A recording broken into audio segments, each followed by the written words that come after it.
Hello दोस्तों, इस video में हम लोग एसएससी जीडी 2025 के मैथ का पीवाईक्यू करने वाले हैं।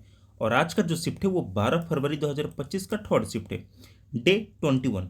देखिए, इसका मतलब ये है कि एसएससी जीडी का एग्जाम 2025 में जो हुआ था वो टोटल 42 शिफ्ट में हुआ था। और अपनी एक सीरीज चल रही है जिसमें हम लोग डेली एक एक पीवाईक्यू सॉल्व कर रहे हैं। तो आज अपनी 21वीं क्लास है। ओके, तो लगभग आधी क्लास हम लोग की हो चुकी है और 21 क्लास बाकी है। Complete solution with explanation all government exam preparation.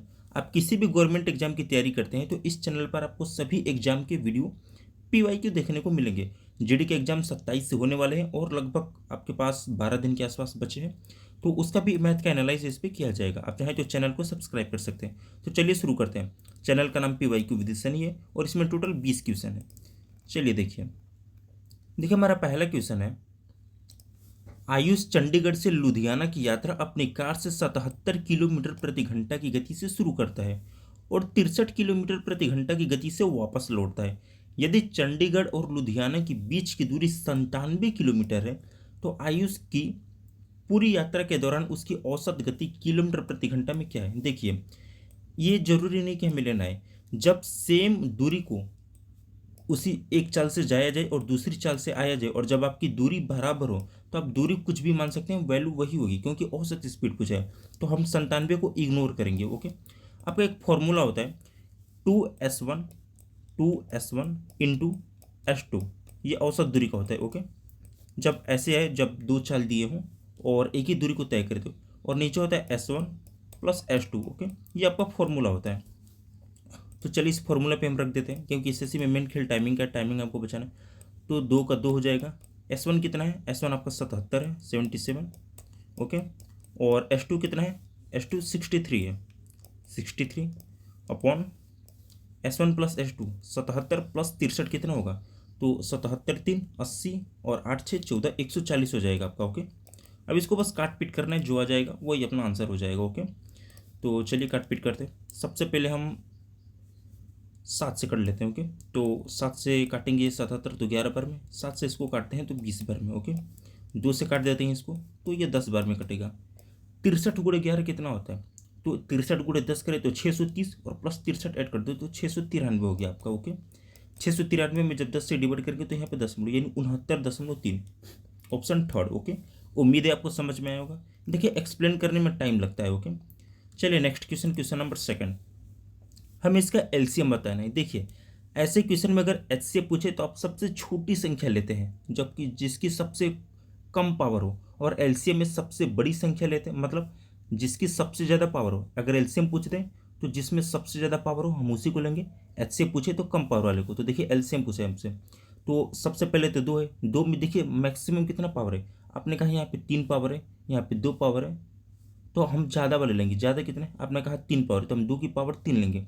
2 की पावर 3 इसमें है, इसमें नहीं तो ये तो गलत हो जाएगा, इसमें है, इसमें नहीं तो गलत हो जाएगा। ओके, आगे क्या है? 9 दिया है, तो 9 में मैक्सिमम पावर कितना है? आपने कहा यहाँ पे पावर 2 है और यहाँ पे पावर 3 है, तो हम पावर 3 लेंगे। 9 की पावर 3, तो 9 की पावर 3 यहाँ पे है, 9 की पावर 2 यहाँ पे, तो ये गलत हो जाएगा। आगे देखिए, वैसे तो एक ही ऑप्शन बचा लेकिन समझ लीजिए। आगे बचा 13, 13 यहाँ सिंगल है, पावर 1 है, और यहाँ पे 13 का पावर 2 है, यहाँ पे भी 13 का पावर 2 है, तो हम पावर 2 लेंगे। तो देखिए यहाँ पर पावर 2 है। अब बचा 19, देखिए 19 में कोई पावर नहीं है, 19 में पावर 2 है, तो बड़ी संख्या ये है, तो 19 का पावर 2 लेंगे। ये एलसीएम हो गया। एचसीएफ लेना होता तो वही आप छोटी पावर लेते। उम्मीद है आपको समझ में आ गया होगा। चलिए नेक्स्ट क्वेश्चन, देखिए इस शिफ्ट का यही एक क्वेश्चन है जो थोड़ा सा कैलकुलेटिव है। ओके, और इसमें गलती से भी एक माइनस प्लस गलती हुआ तो पूरा क्वेश्चन गया। चलिए इसको ट्राई करते हैं हम लोग। तो चलिए देखिए, 4 का पहले 12 में गुणा करेंगे तो आप कहेंगे कि 48 होगा। ओके, फिर 4 का इसमें जब गुणा करेंगे तो आप कहेंगे कि भाई 4 दूनी 8, या माइनस का माइनस आ जाएगा, या माइनस का माइनस यहाँ से इसमें गुणा हो रहा है ना, तो 4 दूनी 8, 8 और रूट 20, तो आप कहेंगे 8 रूट 20। ओके, यहाँ तक कोई दिक्कत नहीं। अब यहाँ पे प्लस प्लस, अब इसका गुणा करेंगे रूट 5 का, तो रूट 5 का जब 12 में गुणा करेंगे तो कितना हो जाएगा? आप कहेंगे 12 रूट 5, कोई दिक्कत नहीं। आगे चलिए, यहाँ पे माइनस है, माइनस लेंगे। अब कितना हो जाएगा? रूट 5 का 2 रूट 20 में गुणा करेंगे तो रूट 5 गुणे रूट 20 कितना हो जाएगा? तो आप कहेंगे रूट 100 हो जाएगा, और 2 ऐसे ही पड़ा रहेगा। ओके, तो आप कहेंगे 2 रूट 100, तो रूट 100। आपको यहाँ तक ठीक है, बिल्कुल ठीक है। ओके, चलिए नेक्स्ट लाइन चलते हैं। अब ये देखिए, ये 48 है। अच्छा यहाँ पे देखिए ये 100 है, रूट 100 में से क्या बाहर आएगा, आप कहेंगे कि रूट 100 में से रूट 10 बाहर आ जाएगा। तो जब रूट 100 में से 10 बाहर आएगा ना, और 10 बाहर आएगा तो ये क्या हो जाएगा, ये -2 पहले से, तो -20 हो जाएगा। भाई 100 में से 10 बाहर आ गया, और 10 गुणे 2 20 हो गया आपका। तो ये -20 है, तो 48 में से हम माइनस कर देते हैं, तो आपका डायरेक्ट कितना बचा, आपने कहा कि भाई 28 बचा। ओके, अब यहाँ पे देखिए क्या है, यहाँ पे रूट 20 है और यहाँ पे रूट 5 है। ऐसे तो हमारा क्वेश्चन हो नहीं सकता, हमें सेम करना होगा। तो हम इसको भी रूट 5 बनाते हैं। रूट 5 कैसे बनाएंगे, तो आपने कहा कि इसको 4 × 5 में हम तोड़ सकते हैं, 4×5 = 20। 4 में से 2 तो बाहर आ सकते हैं, लेकिन 5 बाहर नहीं आ सकता। तो आप कहेंगे कि इसकी वैल्यू होगी, रूट 20 की वैल्यू होगी 2√5। 2√5 होगी ना, तो जब 2 बचा, 2√5 होता है, तो 2 का 8 में जब हम गुणा करेंगे तो कितना हो जाएगा, 16। तो 16√5। यहाँ तक दिक्कत, आपने कहा बिल्कुल नहीं। यहाँ पे प्लस ये 12√5, 12√5, इसकी कहानी तो ख़त्म हो गई थी। अब इसको देखिए, चाहे तो इसको हम सोल्व कर सकते थे, लेकिन 28। ओके, तो 28 को हम पहले इसको क्या करें। अच्छा ये देखिए, ये -16 है, ये +12 है, माइनस होगा तो कितना होगा, आप कहेंगे -4√5 होगा। ओके, तो 28 को हम तोड़ते हैं, तो 28 को कैसे तोड़ेंगे, 7 × 4। ओके, तो 1 सेकेंड, पेन चेंज कर लेते हैं, कन्फ्यूजन ना हो। तो आप कहेंगे 7 × 4, 7 चौक 28, कोई दिक्कत नहीं। आगे क्या दिया है, -16 और ये +12 है, और ये दोनों रूट 5 है, तो हम माइनस कर सकते हैं, ये बड़ी संख्या है। तो आप कहेंगे कि -16 + 12, तो आप कहेंगे 12×4 = 16, यहाँ पे -4 होगा। तो माइनस तो है ये 4 और रूट 5। यहाँ तक तो आपको कन्फ्यूजन नहीं होगा, नहीं। अब हम देखिए, ये सब रूट में है, ये क्या नाम है, ये सब रूट में है। ओके, ये टोटली का टोटली रूट में है आपका, क्योंकि यहाँ पे सब रूट में ही जुड़ा हुआ है ना, तो ये सब रूट में है। और 7 चौक 28, इसमें से हम 4 कॉमन लेते हैं। जब 4 कॉमन बाहर जाएगा, ये सब रूट में है, तो 2 बाहर आ जाएगा। ओके भाई, 4 कॉमन लेते हैं, 4 बाहर जाएगा, तो ये सब रूट में है, तो 2 बाहर आएगा। ओके, अंदर क्या बचता है, तो आप कहेंगे ये 7 बच जाता है, और आपका ये -√5 बच जाता है। तो ऑप्शन आपका 4th सही हो जाएगा। उम्मीद है आपको समझ में आएगा। ये सब पहले से रूट में। ओके, ये सब पहले से आपका रूट में है। उम्मीद है आपको समझ में आएगा। चलिए चलते हैं नेक्स्ट क्वेश्चन पे अपने। भाई एक्सप्लेन करने में टाइम लगता है यार थोड़ा। चलिए नेक्स्ट क्वेश्चन, क्वेश्चन नंबर 4। यदि P Q के अनुक्रमानुपाती है और P1 = 15, Q1 = 630 है, और P2 = 6, तो Q2 का मान ज्ञात कीजिए। देखिए, अनुक्रमानुपाती का मतलब क्या होता है, इसका मतलब होता है कॉपी पेस्ट। मतलब अगर ये यहाँ पे इसका चाचा लगेगा, तो यहाँ पर भी इसका चाचा ही लगेगा। ओके, उम्मीद है कॉन्सेप्ट समझ में आ गया होगा। देखिए, P1 कितना दिया है, आपने कहा 15, Q1 कितना दिया है, आप कहेंगे 630, कोई दिक्कत नहीं। हम इसका रेशियो निकाल लेते हैं। ओके, तो काट पीट कीजिए, 15 से आप डिवाइड करते हैं, 15 × 15, और इसको करते हैं तो 15 चौक 60, 3 बचा 3 0 30, 15 दूना 30, यानी 1:42 आ गया। अगले क्वेश्चन में चलिए, आगे क्या दे रहा है, कह रहा है कि P2 = 6, तो P1 तो ये 6 हो गया, और Q2 का मान पूछ रहा है, यानी इसकी वैल्यू पूछ रहा है। मैंने क्या बोला था, ये इसका चाचा है, तो ये भी इसका चाचा होगा। तो ये 1:42 है, यानी इसका ये 42 गुना है, तो ये भी इसका 42 गुना होता है। 42 का 6 में गुणा कीजिए, आपने कहा 6 दूना 12, हासिल है 4 6 24 1 25, तो ये होगा 252। Option second. उम्मीद है आपको समझ में आया होगा। चलिए नेक्स्ट क्वेश्चन, क्वेश्चन नंबर 5। एक बेईमान दुकानदार अपने सामान को क्रय मूल्य पर बेचने का वादा करता है, हालांकि वह ऐसे वजन का उपयोग करता है जिसका वास्तविक वजन उस पर लिखे वजन से 37% कम है। उसका लाभ प्रतिशत ज्ञात कीजिए। कन्फ्यूजन हो उसको। तो आप देखिए, आपका एक मित्र है बनिया, वो बोलते हैं कि भाई मैं अपने सीपी पे सामान दूंगा, जितने का खरीद के लाए उतने को दूंगा।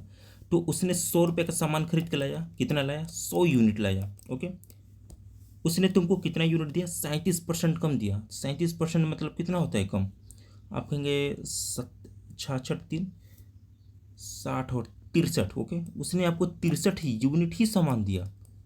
तो भाई वो दुकानदार का कितना खर्च हुआ, आपने कहा बस 63 यूनिट, उसको प्रॉफिट कितना हुआ, उसने कहा 37% का उसको प्रॉफिट हुआ। भाई उसने 100 यूनिट लाया था, उसने अपना कितना दे दिया 63 यूनिट, और अपने दूसरे दोस्त से क्या बोला, भाई क्वेश्चन ही आया था ना, मैंने उसको बस 63 यूनिट दिया और 37 यूनिट अभी भी मेरे पास है, 37 यूनिट का मुझे फ़ायदा हो गया।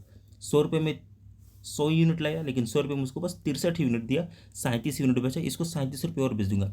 तो जो दुकानदार का वास्तविक खर्च होता है वो नीचे लेते हैं और जो उसका फायदा होता है वो ऊपर। इसको प्रतिशत में पूछा है तो 100।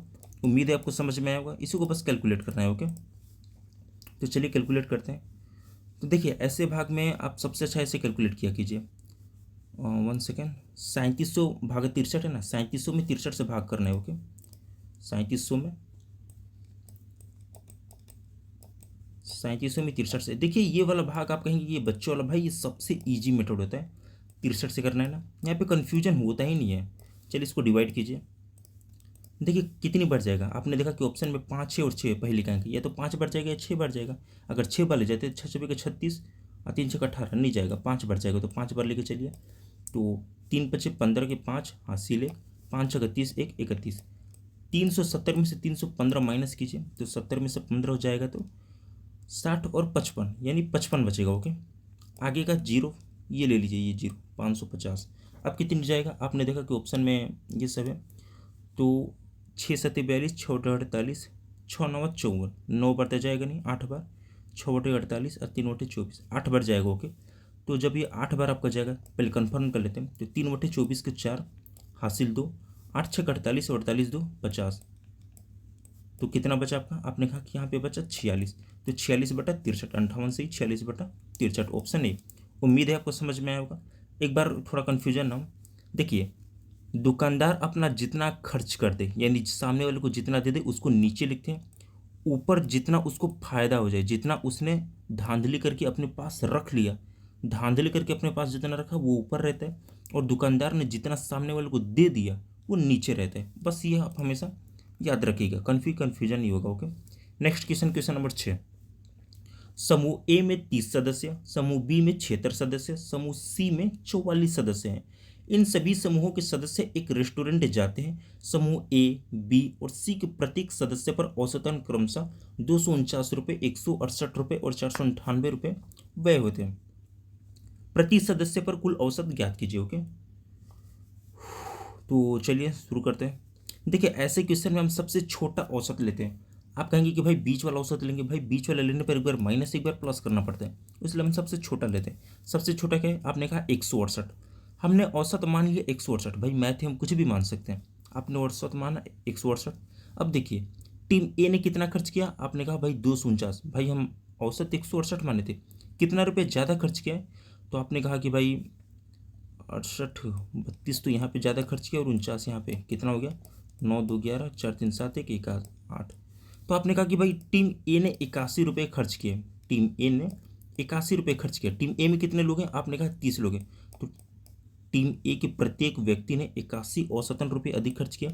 तो टोटल खर्च निकालिए, तो आपने 81 का जब 3 में गुणा किया, 8 3 का 24, 240 243। ओके, तो आपने कहा कि भाई 2430 रुपये एक्स्ट्रा खर्च हुए। ओके, चलिए समूह बी की तरफ चलिए, इसका औसत कितना खर्च हुआ 168, भाई कोई दिक्कत नहीं है, हमने 168 माना था। ओके, नेक्स्ट चलिए समूह सी ने कितना खर्च किया, आपने कहा 498 रुपये, भाई हमने 168 माने थे, इसने ज़्यादा खर्च किया, कितना ज़्यादा खर्च किया, आपने कहा कि ये 330 रुपये ज़्यादा खर्च किया, आपने कहा 330 रुपये ज़्यादा खर्च किए। इसमें कितने सदस्य थे, आपने कहा 44 सदस्य, तो हमें इसका गुणा करना होगा, 33 गुणे 44, तो 33 गुणे 44 कितना होता है, 33 44, 4 3 12 हासिल 1, 4 3 12 के 2 हासिल 1, 4 3 12 और 4 3 12 12 12 24, और 24 एक हासिल, 25 के 5 हासिल 2, 4 3 12 और 12 2 14। आप कहेंगे भाई 1452 रुपये एक्स्ट्रा खर्च हुए हैं,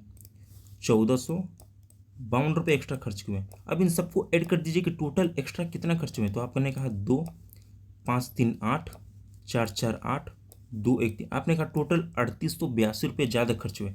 तो हम सब में बांट देते हैं ताकि औसत हमारा एक्यूरेट आ जाए, प्रत्येक सदस्य का आ जाए। ओके, टीम ए ने इतना ज़्यादा खर्च किया और टीम सी ने इतना, जब ऐड किए तो टोटल इतना खर्च हुए, इनको सब में बांट दीजिए।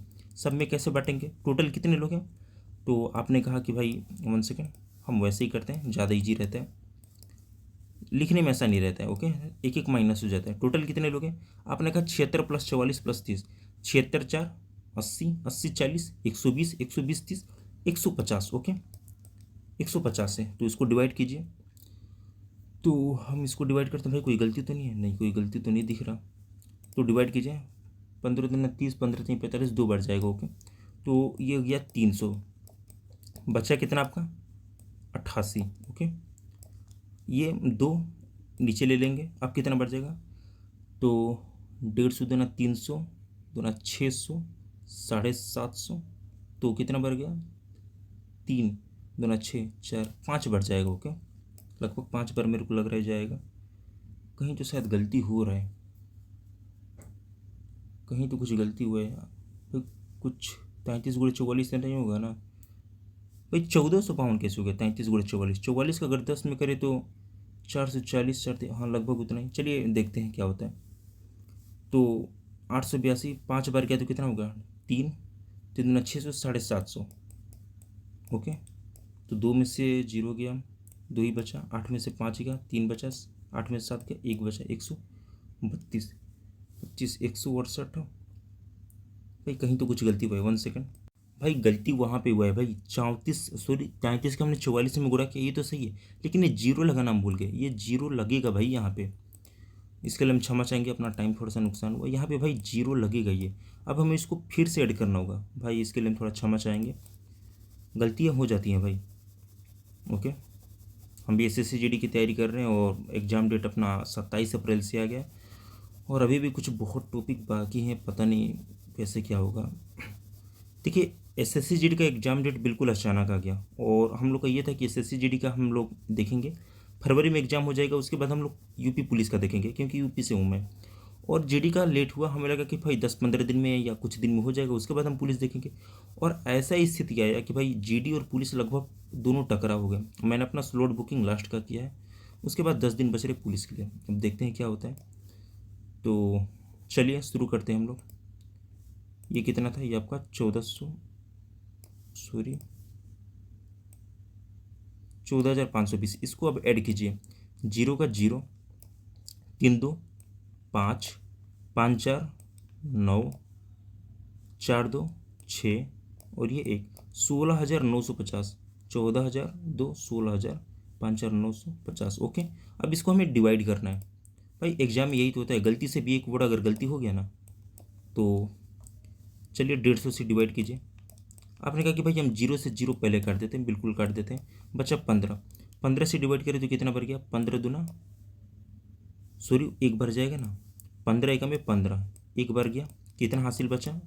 16 में से 15 गया, 1 बचा, ये 19 लेते हैं। ओके, फिर कितने बढ़ जाएगा? आपने कहा 1 बढ़ जाएगा, फिर 15 माइनस होगा तो कितना बचेगा? आपने कहा 4 बचा, 4 5 15 3 45, 113। तो 113 68 में डिवाइड कीजिए, तो आपने कहा कि 3 8 11 हासिल, सॉरी इकाई अंक 1 होगा। देखिए, ये आप ये नहीं कीजिएगा कि ये मेथड बहुत लॉन्ग है, ये बहुत ईजी है। एक कैलकुलेशन किया आपने, 2 कैलकुलेशन किया, ऐड किया, और डायरेक्ट आपने 150 से डिवाइड कर दिया। आप इसमें अगर आप पुराने से करते हैं, इसका इसमें गुणा करेंगे, इसका इसमें, फिर तीनों कट करें, फिर करेंगे, बहुत लंबा हो जाता है। ओके, चलिए नेक्स्ट क्वेश्चन, क्वेश्चन नंबर 7। एक हवाई जहाज क्रमशः 528 किलोमीटर प्रति घंटा, 352 किलोमीटर प्रति घंटा और 419 किलोमीटर प्रति घंटा की गति से 1320 किलोमीटर, 1760 किलोमीटर और 2095 किलोमीटर की दूरी तय करता है। हवाई जहाज की औसत गति किलोमीटर प्रति घंटा में ज्ञात कीजिए। ओके, तो चलिए इसको भी करते हैं। औसत गति पूछा है, औसत गति बराबर क्या होता है फॉर्मूला? तो आप कहेंगे टोटल दूरी बटा टोटल समय। टोटल दूरी तो हमें दिया है, हम ऐड कर लेंगे। टोटल समय मतलब हम इसको इसमें डिवाइड करेंगे कि ये फ्लाइट कितने घंटे लेती है, ये फ्लाइट कितने घंटे लेती है, उसको ऐड करेंगे। ओके, तो सबसे पहले हम समय निकाल लेते हैं। अब 1320 में जब 528 से डिवाइड करेंगे तो कितने बार में कटेगा? आपने कहा 500 दूना 1000 और 28 बचे 320, तो आपने कहा कि 2.5 घंटा लेगा, 2.5 घंटे, प्लस 352 से 1760 में गुणा करती हैं, भाग करती हैं, तो कितना आ जाएगा आपके पास? तो आपने कहा 3 बचे 1500, बचा 52, और 52 ये बचेगा 260, तो 52 बचे, तो ये भी आपका 5 बार में डिवाइड हो जाएगा। ओके, नेक्स्ट क्या है? 419 और ये 2095, 4 5 20, 19 5 95, तो ये भी 5 बार में। टोटल 5 5 10 और 2.5, यानी 12.5 घंटे लगते हैं आपको ओके, 12.5 घंटे, 12.5 घंटे। फॉर्मूले पे आ जाइए, कुल दूरी को ऐड कीजिए। तो आपने कहा कि भाई 1300 और 1700, 3000 और 3000 और 2000, 5000 किलोमीटर। अब छोटे को ऐड कीजिए, 5000, 60 और 20, 80 किलोमीटर। 80 और 95 कितना होता है? 80 और 95, 175। तो आप कह सकते हैं कि आपका आया 5175 किलोमीटर। इसको 12.5 घंटे लगते हैं। तो 12.5 घंटे हैं, तो हमें क्या हम कर सकते हैं? 12.5 को हम दुगना कर सकते हैं। आपने कहा कि बिल्कुल, तो ये हो जाएगा आपका 25। तो दुगना किया तो गुणा 2 ऊपर कीजिए। अब कैलकुलेटर में थोड़ा इजी रहता है। ओके, तो चलिए डिवाइड करते हैं। 25 से अगर हम डायरेक्ट 5175 को डिवाइड करते हैं तो कितने बार में आपको कटेगा? तो आपने कहा 25 दूनी 50, एक बचा एक साथ, 25 दूनी 50, एक बचा, और फिर ये लेते हैं 175। तो ये हो जाएगा आपका 25 सत्ते 175 होता है। ओके, तो 207 आ गया, और ये गुणे 2 है तो 207 गुणे 2 414। Option fourth. उम्मीद है आपको समझ में आया होगा। चलिए नेक्स्ट क्वेश्चन। क्वेश्चन नंबर 8 क्या कहते हैं? डेविड के दो पोते राडनी और अमित है। 15 वर्षीय राडनी को डेविड के धन से कुछ धन मिलता है और 16 वर्षीय अमित को शेष धन मिलता है। ओके, लेकिन राडनी और अमित को धन केवल 22 वर्ष की आयु होने पर ही मिलेगा, जब तक धन बैंक में 8% की दर से वार्षिक चक्रवृद्धि ब्याज पर जमा है। जब दोनों 22 वर्ष के हो जाते हैं तो उन्हें समान राशि प्राप्त होती है। यदि डेविड के पास कुल 23,400 रुपये थे तो डेविड ने अमित को प्रारंभ में कितनी धनराशि रुपये दी थी? ओके, तो चलिए देखिए, दो लोग हैं, कौन कौन से हैं? आपने कहा राडनी है, 15 वर्षीय राडनी, और अमित है। तो आपने कहा भाई एक राडनी हो गया, एक अमित हो गया। इनकी एज कितनी है? आपने कहा राडनी की एज 15 है। ओके, 22 वर्ष की आयु पर पैसा मिलेगा, तो इनको कितने साल बाद पैसा मिला? आपने कहा 7 साल। ये बस समझने के लिए, आपको लिखना नहीं है, ये बस एक्सप्लेन करने के लिए, ठीक, समझाने के लिए। और ये 16 वर्षीय अमित थी, उनको कितने साल बाद मिला? आपने कहा 6 साल बाद। अच्छा, आप मुझे एक बात बताइए, ये सीआई का सवाल है। क्वेश्चन में क्या बोला है? 22 वर्ष के हो जाते ही उन्हें समान राशि प्राप्त होती है। भाई ये आर को 7 साल तक पैसा मिलता है और ए को 6 साल तक पैसा मिलता है, तो दोनों को समान राशि कैसे मिल सकती है? भाई इसको ज़्यादा टाइम के लिए मिल रहा है, कम टाइम के लिए। लेकिन क्वेश्चन तो बोला है। आप देखिए दर कितना दे, 8%। 8% का फ्रैक्शन कितना होता है? आपने कहा 2/25। 8% का फ्रैक्शन होता है 2/25, यानी 25 रुपये पे 2 रुपये ब्याज मिला तो कितना होगा? 27 रुपये ब्याज होगा। इसका मतलब अगर हम इसको 25 रुपये देते हैं और इसको 27 रुपये देते हैं तो क्या अब बराबर मिलेगा? आपने कहा बिल्कुल। भाई इसको ज़्यादा टाइम के लिए दे रहे हो तो कम पैसे दो, और इसको कम टाइम के लिए दे रहे हो तो ज़्यादा पैसे दो, बराबर मिलेगा। बस ये हमारा समझने के लिए था। अब क्वेश्चन पे हम चलते हैं। हमारा क्वेश्चन क्या कहते हैं? टोटल पैसे कितने? आपने कहा 23,400। आपने कहा 23,400 रुपये है। ये कितने की वैल्यू है? तो ये वैल्यू इसी की होती है 25 और 27 की। तो 25 और 27 कितना होता है? आप कहेंगे 52। ये 52 की वैल्यू है। हमसे कितने का पूछा है? आपने कहा अमित को प्रारंभ में कितनी धनराशि मिली? अमित ये है, अमित को 27 यूनिट मिला है। ओके, तो देखिए कितना नॉर्मल क्वेश्चन था हमारा, कितना ईजी था। ओके, अब इसको हम काट पीट करेंगे। 52 से इसको डिवाइड करते हैं तो कितने बार में जाएगा? 5 25, 5 के 20, 4 बार में जाएगा। 4 बार में कितना गया? तो आपने कहा 208 बार। तो 234 में 208 माइनस करेंगे तो कितना होगा? आपने कहा 26 होगा। ओके, तो 26 और ये 0, 260 हो जाएगा। 5 25, तो ये 5 बढ़ जाएगा और ये एक 0 आ गया। ओके, 450 गुणे 27 कितना होगा आपका? तो चलिए कैलकुलेट करते हैं। 450 गुणे 27, 7 का पहले हम करेंगे तो आपका 1 सेकेंड, भाई क्या हो गया? अगर हम 7 का पहले करते हैं तो 7 का 0, 7 पच्चे 35 को 5 हासिल 3, 7 चौक 28, 28 3 3150। ओके, 2 से करते हैं 450 में तो ये हो जाएगा 900। तो आप डायरेक्ट ऐसे लिख सकते हैं। ओके, तो अब चलिए कैलकुलेट कीजिए। 0 5 1 9 3 12,150। Option fourth. उम्मीद है आपको समझ में आया होगा, कुछ था नहीं वैसे। चलिए next question, question number 9। Okay, चलिए ए और बी अलग अलग कार्य को क्रमशः 18 और 24 दिनों में पूरा कर सकते हैं। एक कार्य शुरू करते हैं और लगातार 2 दिन कार्य करता है, जबकि बी तीसरे दिन कार्य करता है। यह क्रम तब तक जारी रहता है जब तक कार्य पूरा नहीं हो जाता। कार्य कितने दिनों में पूरा होगा? ओके, तो देखिए दो लोग हैं, कौन? आपने कहा ए, ओके, और दूसरा कौन है? बी। ए कितने दिनों में करता है? आपने कहा 18 दिनों में काम कर देता है, बी 24 दिनों में। ओके भाई ये घर बनाना है, ए 18 दिनों में बना देता है, बी 24 दिनों में। हम इसका एलसीएम लेंगे। एलसीएम कितना होता है? 18 24, 24 दूना 48, 48 72। आपने कहा 72 इसका एलसीएम होता है। ओके तो आप एलसीएम निकालिए। 18 दूना 36 चौके 72, मतलब 36 दूना तो 4 हो गया, 24 तिहाई 72। मतलब ए एक दिन में 4 ईंट उठाता है, बी एक दिन में 3 ईंट उठाता है, और टोटल 72 ईंट है। ओके अब क्वेश्चन में हमसे बोला क्या है? क्वेश्चन में हमसे बोला है भाई कि एक कार्य शुरू करता है और लगातार 2 दिन कार्य करता है, मतलब सोमवार मंगलवार यही काम करता है। तो इसने 2 दिन में कितना काम किया? आपने कहा एक दिन में 4 करता है तो 2 दिन में 8 करेगा, कोई दिक्कत नहीं। सोमवार मंगलवार करते हैं, अब बुधवार कौन करेगा? बी करेगा। बी तीसरे दिन कार्य करता है, तो ये तीसरे दिन काम करता है कितना? आपने कहा 3। अब बृहस्पतिवार शुक्रवार फिर ये करेगा, फिर शनि ये करेगा, फिर रवि सोम ये करेगा। ओके आपने कहा भाई टोटल 3 दिन काम हुआ। 3 दिन में कितना यूनिट हुआ? आपने कहा 8 3 11। अब बताइए 3 दिन में जब 11 यूनिट काम होता है, हमें टोटल 72 यूनिट करना है। आपने कहा कि 11 छक 72। भाई हम सीधा 6 गुना करते हैं ना, 6 गुना। ये लिखना नहीं है भाई, समझाने के लिए 6, आपको ऐसे लिखना नहीं है। तो आप कहेंगे 11 6 के 66, तो भाई आप इसका भी 6 गुना कर दो। ये बस समझाने के लिए आप माइंड कैलकुलेट करेंगे। आपने कहा 3 छक 18।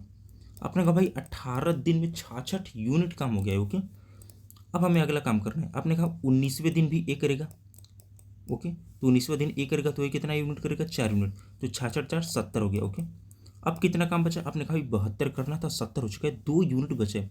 तो आपने कहा 2 कौन करेगा? आपने कहा ए ही करेगा, क्योंकि ए लगातार 2 दिन करते हैं। ए यहाँ भी किया और 1 दिन करेगा, एक 4 क्षमता से करते हैं। तो आपने कहा ये कट गया तो 1/2 आ गया।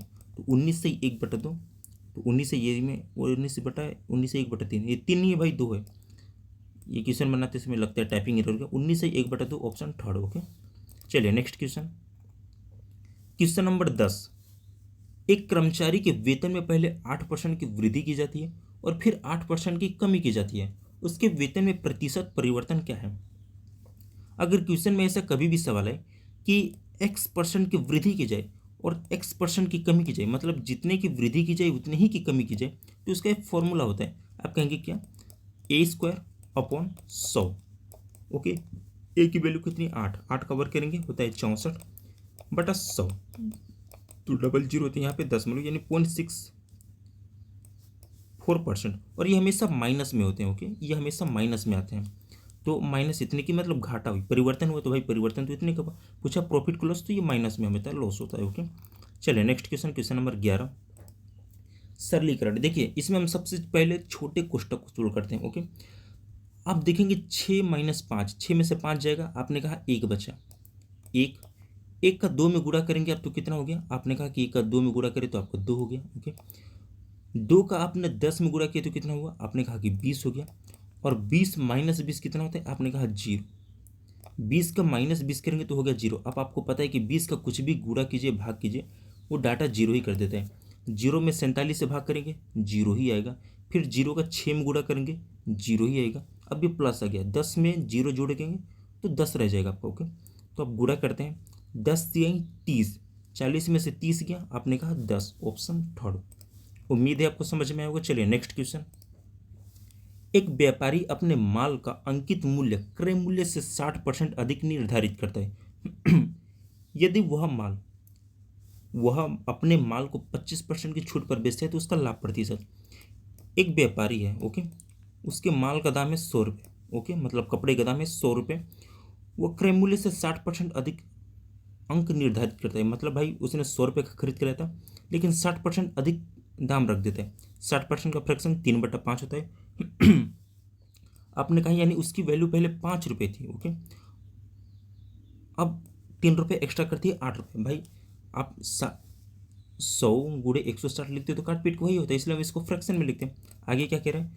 अपने माल को 25% की छूट पर बेचता है। 25% का छूट मतलब 25% का फ्रैक्शन होता है 1/4, यानी पहले उसका दाम 4 रुपये था, अब 1 की छूट यानी 3 पर बेच रहे, तो उसका लाभ प्रतिशत बताना है। ओके तो चलिए कैलकुलेट कीजिए। आपने 4 से 8 डिवाइड किया, 2 बार में कट गया। 5 से 100 डिवाइड किया तो आपने कहा 20 बार में कट गया। तो 20 दूना 40, 40 थे 120। भाई वो 100 रुपये का सामान खरीद के लाया था, उसने 120 रुपये में अपने ग्राहक को बेच दिया। प्रॉफिट 20% का, 100 रुपये पे 20 रुपये फायदा हुआ तो भाई 20% हो गया। ओके चलिए नेक्स्ट क्वेश्चन। क्वेश्चन नंबर आपका 12 है। 2% वार्षिक दर से 5 वर्ष की अवधि के लिए एक मूलधन साधारण ब्याज 191 रुपये, मूलधन रुपये में कितना है। अच्छा, आप लोगों से एक रिक्वेस्ट है कि मुझे कुछ लाइव पर इसमें चलाना था, लेकिन यूट्यूब पे लाइव करने के लिए मिनिमम 50 सब्सक्राइबर होने ज़रूरी है। अभी तक मेरे 17 हैं, तो एक रिक्वेस्ट है आपकी, आप लोग कम से कम 50 तक पहुंचा दीजिए। उसके बाद आपकी इच्छा, अच्छा वीडियो लगे तो कीजिए, ना लगे तो ना कीजिए, लेकिन 50 तक कीजिए ताकि मेरे यूट्यूब के कुछ फीचर अनलॉक हो जाए। वो जब तक 50 सब्सक्राइबर नहीं होंगे वो फीचर लॉक ही रहेंगे, जिससे मैं यूट्यूब पे ज़्यादा कुछ कर नहीं सकता। तो रिक्वेस्ट है आप लोगों से, प्लीज़ 50 कंप्लीट कर दीजिए। अभी तक मात्र 17 हैं और लगभग 30 के आसपास चाहिए। ओके, तो चलिए अपने क्वेश्चन पे चलते हैं। हाँ, 2% वार्षिक दर से 5 वर्ष की अवधि के लिए एक मूलधन साधारण ब्याज 191, तो मूलधन कितना होगा, क्या बोला, 1 सेकेंड। 2% वार्षिक दर से 5 वर्ष की अवधि के लिए एक मूलधन में साधारण, अच्छा देखिए वार्षिक कितना है, आपने कहा 2% है। ओके, यानी 1 साल का 2%, तो 5 वर्ष की अवधि के लिए तो कितना हो जाएगा, आपने कहा 5 दूना 10%।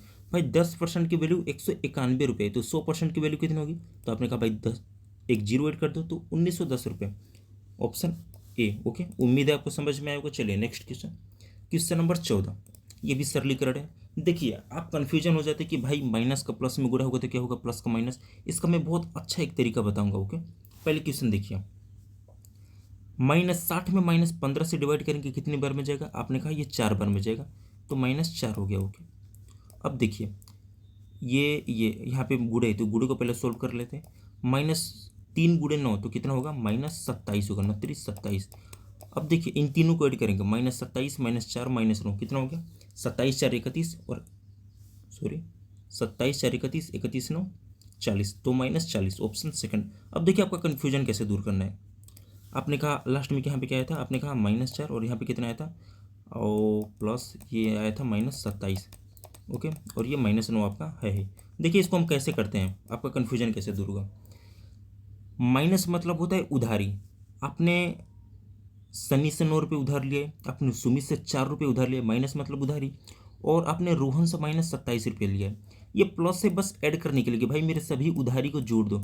तो आपने सभी उधारी को ऐड किया तो कितना बचा, आपने कहा कि भाई मैंने टोटल 40 रुपये उधार, एक लड़के से आपने 9 रुपये उधार लिया, एक लड़के से 4 रुपये लिया, एक लड़के से 27 रुपया। जब तक आपके पास प्लस नहीं आएगा, मतलब कि भाई मैं 5 रुपये आ गया, मैं 5 रुपये अपनी उधारी को कटाऊंगा, तब तक इस -40 में से नहीं कटेगा। ये बस प्लस उधारी को जोड़ने के लिए कि आप अपनी टोटल उधारी को जोड़िए। माइनस को हमेशा उधारी से याद कीजिए। अब देखिए ये माइनस का माइनस में भाग करेंगे तो कितना होगा, भाई -60 रुपये उधार था और अब -15 रुपये, तो माइनस आप उधारी से उधारी में भाग करेंगे तो उधारी ही होगा। ओके, ये ट्रिक आप हमेशा याद रखिएगा, कभी भी कन्फ्यूजन नहीं होगा। चलिए नेक्स्ट क्वेश्चन, क्वेश्चन नंबर 15।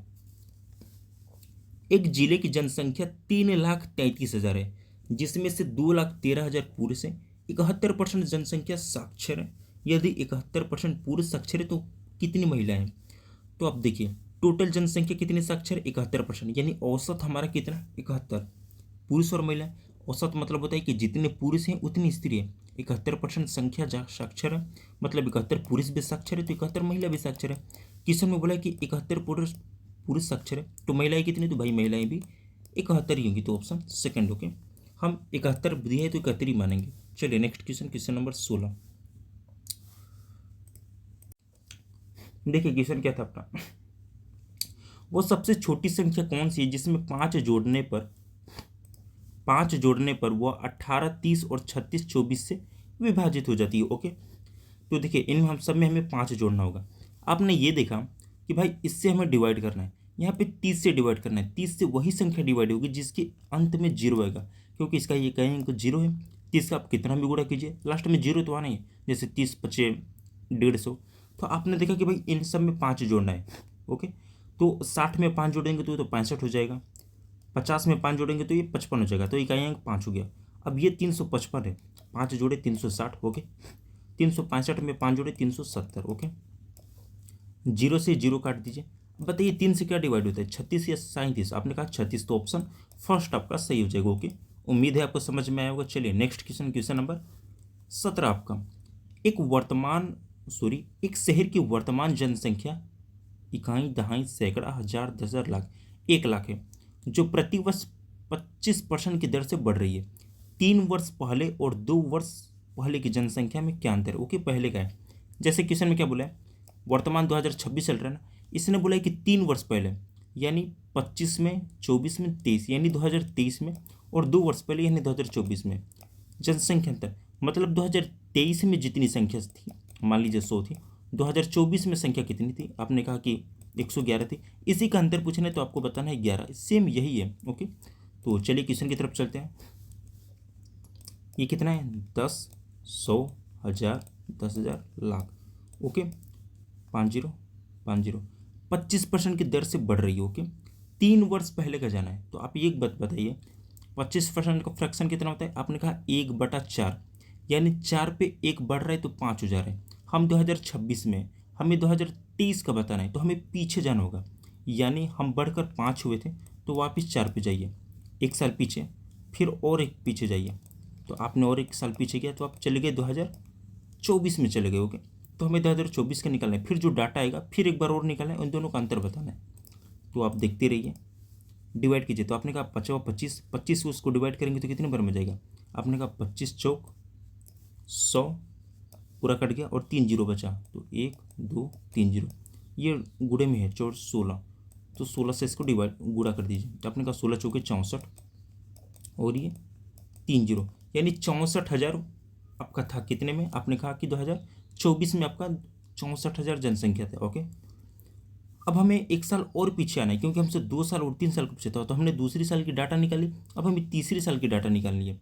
तो आपने 64 लिखा, 1 साल और पीछे जाएंगे। ओके, तो आप इसी में चाहे तो देखिए, आप, मैं समझाने के लिए कर रहा हूँ, एग्जाम में आप रहेंगे ना तो आप यहाँ पे गुड़े 5 और गुड़े 4 लगा के और एक बार इसको सॉल्व कर देंगे, यहीं पे कर देंगे, नीचे नहीं लिखेंगे, लेकिन मुझे एक्सप्लेन करना है। तो 64 3 जीरो, ये 5 था गुड़े 4, अब इसको हमको सॉल्व करना है। ओके, तो चलिए सॉल्व करते हैं। सबसे पहले 5 से भाग कीजिए तो कितना हो जाएगा, 5 एकम में 5, 1 बचा, 1 4 14, 5 दूनी 10, 4 बचा, 4 जीरो, 5/40, डबल जीरो, इसको 4 से मल्टीप्लाई करना है। ओके, तो कितना होगा, 4 का जीरो, 4 का जीरो, 4/32 को 2 हासिल 3, 4 दूनी 8, 3 11 हासिल 1, 4 एकम 4 1 5। तो देखिए पहले कितना था, 64,000 जनसंख्या, ये 2024 की वैल्यू है, आपको कन्फ्यूजन हो, ये 2024 की है और ये 2023 की है। ओके, तो हमें क्या पूछा है, 3 साल पहले यानी कि 3 साल पहले और 2 साल पहले यानी ये, इनके बीच की जनसंख्या का अंतर, तो अंतर कितना है, तो आपने कहा कि भाई 51,200 और 64,000, तो 51,000 को अगर हम इग्नोर करें तो होता है 13,000, 13,000 में से 200 माइनस करेंगे तो 12,800, 12,800 ऑप्शन सेकंड। उम्मीद है आपको समझ में होगा। आप एग्जाम में एक ही लाइन में करेंगे, यहाँ पे दूसरी संख्या का आपने निकाल लिया ना, इसको अलग अलग अलग लिख देंगे, फिर 5 4 लिख के तीसरे का भी निकाल लेंगे। ओके, तो उम्मीद है आपको समझ में आएगा। चलिए नेक्स्ट क्वेश्चन, क्वेश्चन नंबर 18, दो ट्रेनें विपरीत दिशाओं में 80 किलोमीटर प्रति घंटा और 70 किलोमीटर प्रति घंटा की गति से चल रही है। एक ट्रेन की लंबाई 180 मीटर, उनके एक दूसरे को पार करने में लगा समय 19 सेकंड है, दूसरी ट्रेन की लंबाई कितना होगा। ओके, देखिए क्वेश्चन क्या कह रहा है, आप एक ट्रेन से दिल्ली से मुंबई जा रहे हैं, आपका दोस्त मुंबई से दिल्ली आ रहे हैं, दोनों विपरीत दिशा में, और दोनों ट्रेन एक दूसरे को 19 सेकंड में पार कर देती हैं। आपके ट्रेन की लंबाई 180 मीटर है और आपके दोस्त के ट्रेन की लंबाई क्या है, यही पूछा है। ओके, तो देखिए क्या पूछा था हमसे, लंबाई पूछा, लंबाई बराबर दूरी, यानी दूरी पूछा था। दूरी का फॉर्मूला क्या होता है, आप कहेंगे चाल गुणे समय। तो जब दो ट्रेनें विपरीत दिशा में चले तो उनकी चाल जुड़ जाती हैं, और जब एक ही दिशा में चले तो उनकी चाल घट जाती है। तो यहाँ पे विपरीत दिशा में तो चाल जुड़ेगी, तो दूरी बराबर चाल गुणे समय, चाल को ऐड कीजिए तो 8 7 15, 150। ओके, आ गया दूरी, दूरी पर चाल गुणे समय, चाल तो हो गया। देखिए यहाँ पे ये सब मीटर में दिया है। ओके, मीटर में दिया है और ये भी आपका मीटर में, तो हम इस किलोमीटर प्रति घंटा को मीटर में बदलते हैं, मीटर प्रति सेकंड में। मीटर प्रति सेकंड में बदलने के लिए 5/18 से गुणा किया जाता है, और किलोमीटर प्रति घंटा में बदलने के लिए 18/5 से, तो 5/18 से हम बदल दिए। ओके, 8 7 15। अब समय, समय कितना दिया, अपने का 19 सेकेंड। ओके, तो देखिए दूरी पूछा था, दूरी बराबर चाल, ये आपका चाल होगा गुणे समय। अब इसको काट पीट कीजिए, बहुत लंबा, आप देखिए कैसे कटेगा भाई, बहुत तगड़ा कैलकुलेशन दिया है, कैसे काटे हैं। चलिए अब काटना ही पड़ेगा, 2 से पहले डिवाइड करते हैं तो 2 9 18, इसको 2 से करते हैं तो हो जाए आपका 75, 75 दूना 150, 75 पचे कितना होता है, 7 पचे 35, 350 और 50 25, तो 375, तो 375 इंटू 19 को गुणा कीजिए, फिर जो आएगा उसको 9 से भाग करेंगे। ओके, तो 9 पचे 45 को 5 हासिल 4, भाई 19 का आपको 9 5 45 को 5 हासिल 4, 9 7 63। मैं कैलकुलेट करके लाता हूँ। तो देखिए मैंने 19 से गुणा किया तो आपका 7125 है। 7125 को आप 9 से आप डिवाइड कीजिए। ओके, 9 से जब डिवाइड करेंगे तो कितने बार में जाएगा? आपने कहा ये इधर लिख लेते हैं 7125, इसको 9 से आप डिवाइड कीजिए। ओके, 9 से तो कितने बार में? 9 पचे 9 छके 54, 9 छके 54, कितना बचा? आपने कहा 71 में से 54 गया तो 6 10 16 1 17, 17 9 7 63, 9 भाई क्या हुआ? 1 सेकेंड। हाँ बिल्कुल सही है, हम लोग बिल्कुल सही जा रहे हैं। तो ये कितनी बार में जाएगा? तो आपने देखा कि ये जाएगा 9 7 63, तो ये 63 आ गया। 71 में से 63 जाएगा, कितना बचेगा? 8 बचेगा, 8 2, फिर 9 81, 9 बार गया 81, 1 बचा। ओके, 1 और ये 5, तो आप कितनी बार में जाएगा? 9 1 मैंने 9, तो अब कितना बचा? 6 बचा, 10 लगाएंगे 0, 9 5 45, 9 6 54, तो आपका आ गया 791.6 मीटर। ओके, ये दोनों ट्रेन की लंबाई है। ओके, हमें एक ट्रेन की लंबाई 180 दिया है, हमें एक ट्रेन की लंबाई 180 दिया है, तो 180 माइनस करेंगे तो भी तो दूसरी ट्रेन आएगी। तो आपने कहा कि भाई 0.6 और भाई सब पास ही में है। 1 9 में से 8 गया 1 और 7 में से गया 6, 611.66, ऑप्शन फोर्थ। उम्मीद है आपको समझ में आया होगा। भाई एक्सप्लेन करने में टाइम लगता है, क्वेश्चन बड़ा नहीं था, आपने भी देखा। ओके, चलिए next question, question number 19। Question number 19 आपका, एक वर्गाकार खेत का क्षेत्रफल 252 वर्ग मीटर है, इसका परिमाप ज्ञात कीजिए। देखिए वर्ग का क्षेत्रफल कितना होता है? आपने कहा ए स्क्वायर, तो ए स्क्वायर इक्वल टू कितना है? 252। ओके, एक खेत का क्षेत्रफल 252 वर्ग मीटर है। ओके, इसका परिमाप, तो ये 252 किसका वर्ग होता है भाई? हाँ तो देखिए मुझे कन्फ्यूजन होता है, ये जो लास्ट में ऑप्शन में आप 7 देख रहे हैं ना, ये सब रूट में है। ओके, ये सब रूट में है, 24√7, 257√7, 22√7, तो वही कन्फ्यूजन होता है कि भाई इतना लंबा ऑप्शन कैसे आ सकते हैं। तो 252 है। देखिए क्षेत्रफल का फॉर्मूला होता है ए स्क्वायर, ए स्क्वायर की वैल्यू कितनी है? आपने कहा 252।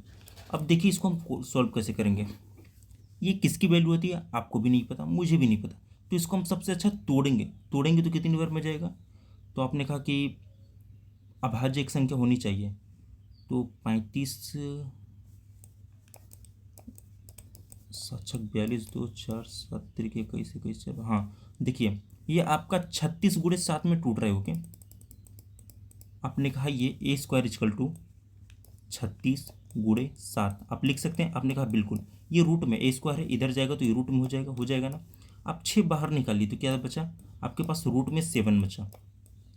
ए की वैल्यू कितनी आ गई? आपने कहा 6√7। ओके, कोई दिक्कत नहीं। हमसे क्या पूछे? परिमाप। परिमाप का फॉर्मूला क्या होता है? आपने कहा 4a, तो ए की वैल्यू तो है ही, टू बस 4 कर दीजिए, तो 4 करेंगे तो कितना हो जाएगा? आपने कहा 4 6 का 24√7, तो 24√7 ये रहेगा 24, और ये रूट ये 7 जो आपका है वो रूट में है, तो 24√7 ऑप्शन है।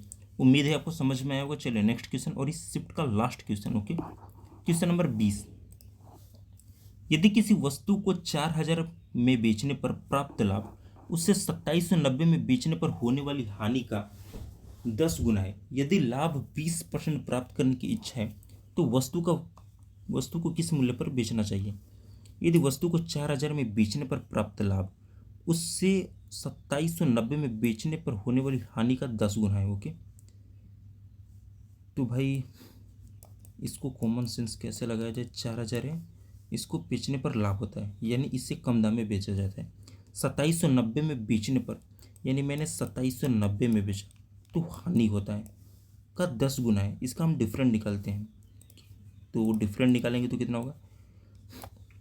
2790 10 जोड़ दे तो 28 हो गया, यानी 1210।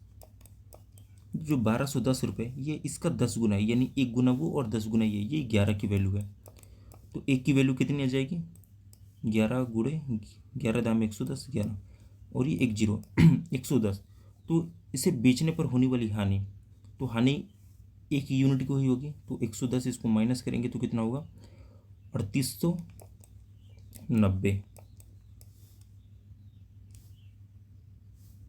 110 बेचने वाली हानि का 10 गुना है। ओके, 10 गुणे का, यदि 20% का लाभ प्राप्त करना है तो 3890, तो उसका मेरे हिसाब से CP आ गया। अब 20% का लाभ, तो इसका 20 कितना का होगा, तो 9 दूनी 18, 8 दूना 16, 1 17, 3 दूना 6, 9 दूना 18, 8 दूना 16, 17, 3 दूना 6, 7। अगर 3800 में इतना, 1 सेकेंड, तो देखिए एक्सप्लेन करते हैं इसको। देखिए, यदि किसी वस्तु को 4000 रुपये में बेचने पर, आपने किसी वस्तु को 4000 में बेच दिया, ओके। देखिए बहुत अच्छे से समझिएगा, ये कन्फ्यूजन वाला थोड़ा है। आपने 4000 में बेच दिया, कोई दिक्कत नहीं, कोई दिक्कत नहीं। बेचने पर प्राप्त होने वाला लाभ उसे 2790 में बेचने पर होने वाली हानि का 10 गुना है। इसको पहले 2790 में बेचिए, ओके। अब देखिए क्वेश्चन में क्या क्या बोला था, ध्यान से समझिए। 4000 रुपये में बेचने पर प्राप्त लाभ, ये जो प्राप्त लाभ कितना भी लाभ हो, 2790 रुपये में बेचने वाली हानि का 10 गुना है। मतलब अगर 1 रुपये की हानि होती है तो 10 रुपये का लाभ होता है। मतलब रेशियो 1:10 का बन गया। तो हम इसका डिफरेंट निकालेंगे। डिफरेंट निकाले तो कितना है आपका, आपने कहा डिफरेंट निकालने पर आया 28 और 1210। आपने कहा 1210 डिफरेंट आया। क्वेश्चन में क्या बोला था, होने वाली हानि का 10 गुना, यानी 1 रुपये अगर लाभ, मतलब 1 रुपये हानि हुआ है तो 10 रुपये लाभ हुआ है, तो टोटल कितना हुआ 11। तो ये 11 यूनिट की वैल्यू है। आपने डिवाइड किया तो कितना आया, आपने कहा कि 110 वैल्यू आपका आया, ओके। हमें क्रय मूल्य निकालना है। देखिए इसको इतना में बेचने पर 1 यूनिट की हानि होती है। इसका मतलब ये 2790 110 जोड़ेंगे तो कितना होगा 28, 1 2900। आपने कहा अगर 2900 रुपये में हम बेचते तो ना लाभ होता ना फायदा होता। क्वेश्चन को ध्यान से एक बार और समझिए। 4000 रुपये में बेचने पर प्राप्त लाभ, इसको आप ऐसे समझिए, ओके। 4000 रुपये में बेचने पर प्राप्त लाभ 2790 में बेचने वाली हानि का 10 गुना है। हानि का 10 गुना मतलब अगर 1 रुपये का यहाँ पे हानि होता है तो 10 रुपये का लाभ होगा, क्योंकि बोला है ना 10 गुना होता है। इसका हमने डिफरेंट निकाला, 1210 आया। 10 और 1 11 की वैल्यू है, 11 से हमने डिवाइड किया 110 आया, 1 की वैल्यू हमने इसमें जोड़ दिया घाटे में, तो 2900 रुपये है। यानी 2900 रुपये हमारा क्रय मूल्य है। कह रहा है 20% लाभ प्राप्त करने की इच्छा, तो वस्तु को किस मूल्य पर बेचा जाए, ओके। तो 2900 का 20% कितना होता है भाई, ये 2900 100% की वैल्यू, तो 10% की वैल्यू कितनी हो जाएगी, आपने कहा 290। भाई एक जीरो से एक जीरो कट गया।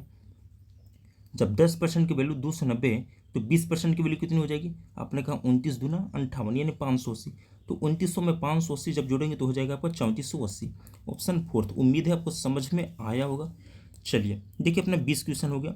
और पूरा वीडियो देखने के लिए थैंक यू। इस चैनल का नाम PYQ विद सनी है। Complete PYQ series for all government exam. आप किसी भी गवर्नमेंट एग्जाम की तैयारी करते हैं तो इस चैनल पर आपको हर एग्जाम की PYQ वीडियो देखने के लिए मिलेंगी। Subscribe for daily PYQ video. ऐसे ही अगर आप डेली PYQ वीडियो चाहते हैं तो चैनल को सब्सक्राइब कर लीजिए। मैथ, रीजनिंग, हिंदी, GS इन 4 सब्जेक्ट की चलती है। एक रिक्वेस्ट है आपसे कि प्लीज़ 50 सब्सक्राइबर कंप्लीट करा दीजिए, जिससे मेरे कुछ फीचर अनलॉक हो जाए, ओके। अभी 17 है तो ये आपके ऊपर, उसके बाद आप अपनी इच्छा अनुसार कीजिएगा, लेकिन इतना प्लीज़ सपोर्ट कर दीजिए। चलिए मिलते हैं कल की वीडियो में। अपनी 21 शिफ्ट कंप्लीट हो चुकी है और आधी शिफ्ट बाकी है।